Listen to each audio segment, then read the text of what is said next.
Kau dah tengok tak apa kesan banyak minum minyak kelapa dara? Mamat ni muda lagi. Kencing manis, darah tinggi, sakit jantung, semua penyakit dia dah ada. Tiba-tiba selain daripada makan ubat aku bagi, dia kata dia dah mulakan amal. Banyak minum minyak kelapa dara. Kononnya kalau banyak minum, dia boleh kahwin anak dara satu lagi. Dia teringin lah nak kahwin satu lagi.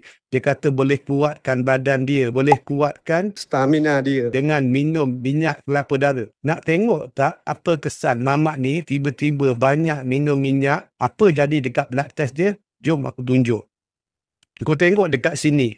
Nampak tak? Graf yang pertama adalah graf glukos dia. Kadar gula dia bila datang jumpa aku naik mencanak. Terus pergi 13.7. Tiba-tiba naik. Lepas tu kau tengok pula. Yang sebelah bawah ni pula adalah HbA1c dia. Kalau kau tak nampak, mata kau dah rabun, jom aku zoom untuk kau. Kau tengok ni, naik tiba-tiba. HbA1c dia mula-mula okey je, bawah daripada 8. Tiba-tiba naik 10.7. Pergi tengok bawah pula. Yang ni yang paling teruk sekali. Kau tengok bawah ni, apa graf dia? Graf triglyceride. Minyak di dalam darah. Sebelum ni triglyceride dia okey je. Taklah teruk sangat. Taklah baik sangat. Sentiasa bawah 3 atau 4. Dia dah makan dah ubat kolesterol. Dah makan dah ubat untuk kurangkan kadar triglyceride. Tiba-tiba banyak minum minyak darah ni naik. Triglyceride dia pergi 16.64. Darah dia penuh dengan minyak.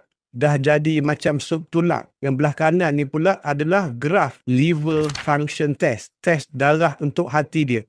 Nampak tiba-tiba ada banyak keradangan di dalam hati. Ataupun fatty liver ataupun hepatitis. Kau tengok dekat sini. AST dia naik pergi 61. ALT dia kau tengok ni bagi aku zoom sikit naik pergi 109. Yang bawah ni pula adalah ALP, alkaline phosphatase. Kau tengok apa jadi daripada 90 naik 132. Semua test metabolisme dia semua makin teruk. Semata-mata banyak minum minyak kelapa dara. Kononnya nak jadi kuat, boleh kahwin anak dara satu lagi. Tengok apa jadi. Kau follow, like dan komen. Forward dekat orang-orang yang suka banyak minum minyak ni. Tengok video ni.